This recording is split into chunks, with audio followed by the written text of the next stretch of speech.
മരിച്ചു കഴിഞ്ഞാൽ അനന്തരസ്വത്ത് വീതിക്കൂല, അതിങ്ങനെ നീട്ടിവെക്കും. പിന്നീട് എല്ലാവർക്കും തുല്യമായി കിട്ടണം. ഇനി ഇസ്ലാമിക ശരീഅത്ത് അനുസരിച്ചല്ല. കാരണം അവരെ കാലം കഴിഞ്ഞു, മക്കൾക്കിടയിൽ കുഴപ്പമൊന്നുമില്ല, സഹോദരന്മാരാണ്, സ്നേഹത്തിലാണ്, മക്കളായി, അടുത്ത തലമുറയായി, അകന്നു.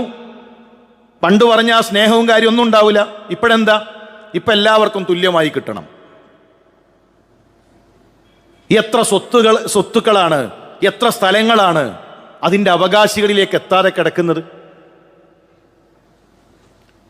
ഒരാൾ മരണപ്പെട്ടു കഴിഞ്ഞാൽ അയാളുടെ സ്വത്ത് അതിൻ്റെ അനന്തരാവകാശികളിലേക്ക് വീതിക്കണം.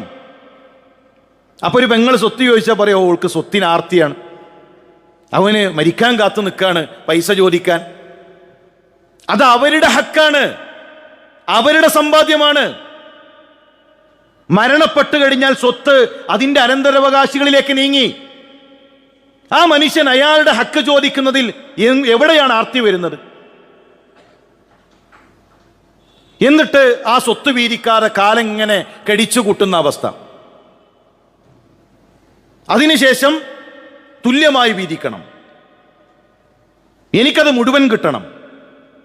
അള്ളാഹുവിന്റെ റസൂൽ സല്ലല്ലാഹു അലൈഹി വസല്ലം തങ്ങൾ ശക്തമായ താക്കീത് നൽകി.